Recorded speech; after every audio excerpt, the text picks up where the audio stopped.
One Piece came back this week, and well, what can I say about it? Maybe it's better than at least last week's. Although nothing big really happened, but at least it does have some satisfying moment, especially with the Luffy apparently one-shotting Hold'em. At least I hoped he one-shot Hold'em, cause let's face it, people, Luffy took out, well, granted, it took a very long time, but he fought a sweet commander. No, make that two sweet commanders, although technically the first one he got help with. But he fought solo against one sweet commander for many hours and eventually won. If he has not walked out of that fight stronger, then I'm gonna be very disappointed. So technically, headliners should be no match for Luffy anymore. If there's anyone who should put danger for Luffy, it's either a Jonko or a Disaster now, or another sweet commander. And judging from what we heard of this chapter, it seems very well likely that Luffy is gonna cross with a Disaster soon. And this is the late introduction of Angry Anime Fan from One Piece chapter 917. Turns out that Bellamy is actually working in the town of Unrippable Cloth as he's designing, flags. Seems he's doing a design that looks very similar to the Straw Hat flag. Huh? I thought he said he wasn't gonna become Luffy's underling, but he's gonna make an unbreakable flag or something. Either way, the people in the starving town are of course starving, especially the children. And although the mothers say that they are men of, Wano, they have to. I'm a little bit tired when people say that. Yes, it's admirable, but come on, do you honestly think a child can hold in their hunger that much? And then we see the Paradise Farm, which is very near Bakura Town, or deep within. The only place, at least there, where clean water and clean things are being blossomed. And if this is how Wano Kuri used to look like before Orochi and the Beast Pirates took over, then how it has fallen.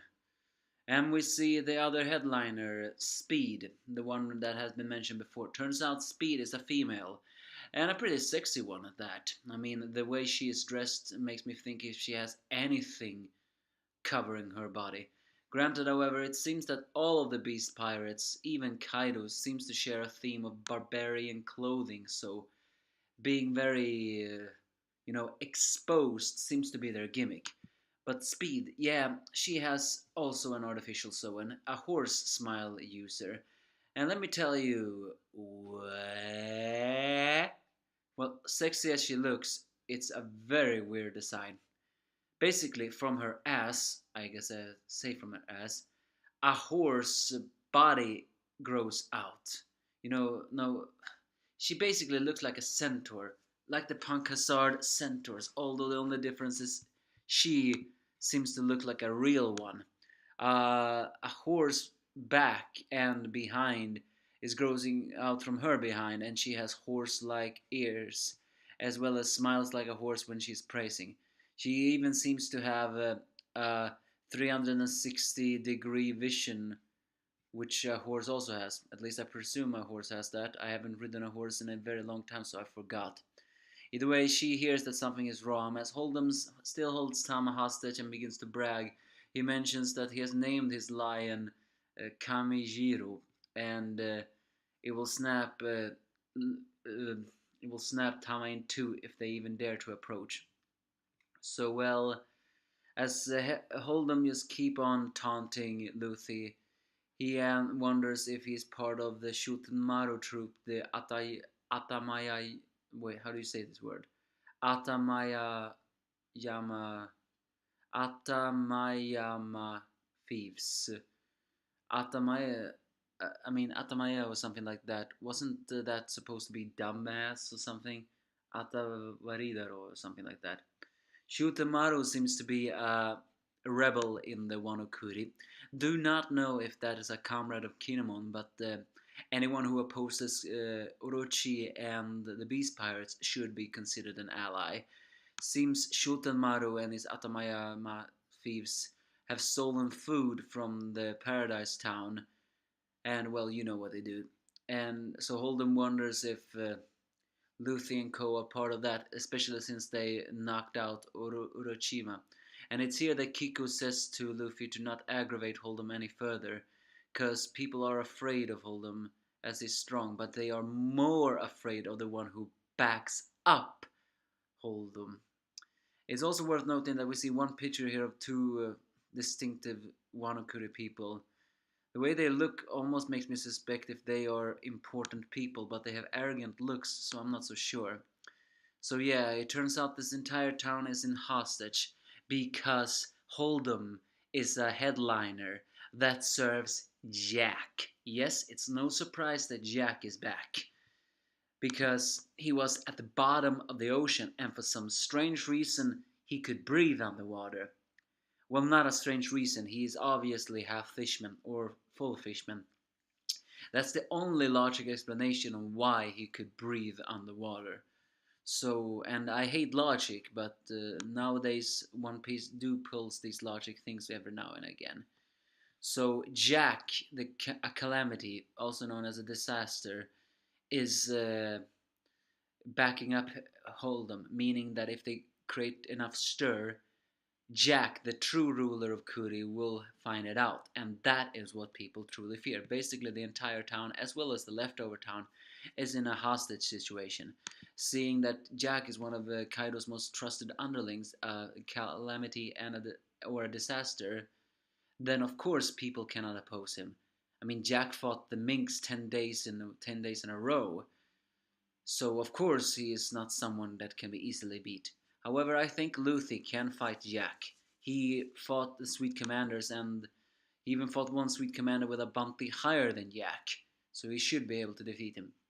So either way, but despite that, Luffy cannot leave behind his friends. As Speed arrives with fresh food, the thieves, well, I mean the gang all celebrate. But as soon as Luffy sees the delicious food, he gets angry over the fact that only these people get fresh food. So he tells Zoro that to take the other side while he rescues Tama, as Zoro says it's a steal and run.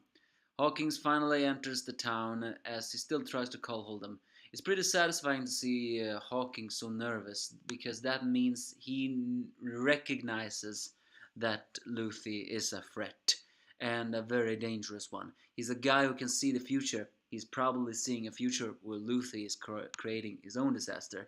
But then Law stands behind to block Hawkins' path. Granted, though, he has a, well, straw hat. No, not a straw hat, but straw helmet, or whatever those are called, covering his face. He has his Nodachi on him, but apparently Hawkins does not recognize him, but he does recognize that he's strong.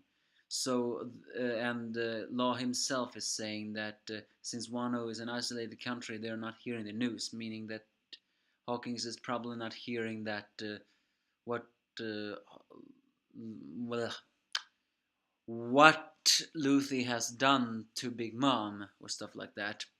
So, but Hawkins is the only one of the Beast Pirates who acknowledges Luffy and knows who Luffy is, meaning that he has to be rid of. But both of them are supernovas, and who is stronger? And also, even if Hawkins does not immediately recognize Law, there is no way he won't recognize Law's Devil Fruit. So my question is Law gonna fight Hawkins without using his Devil Fruit? Well, who knows?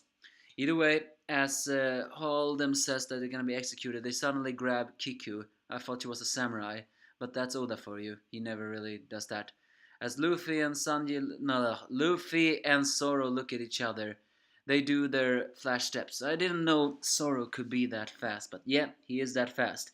And he manages to take Tama before, well, the lion Kairo managed to crush Tama.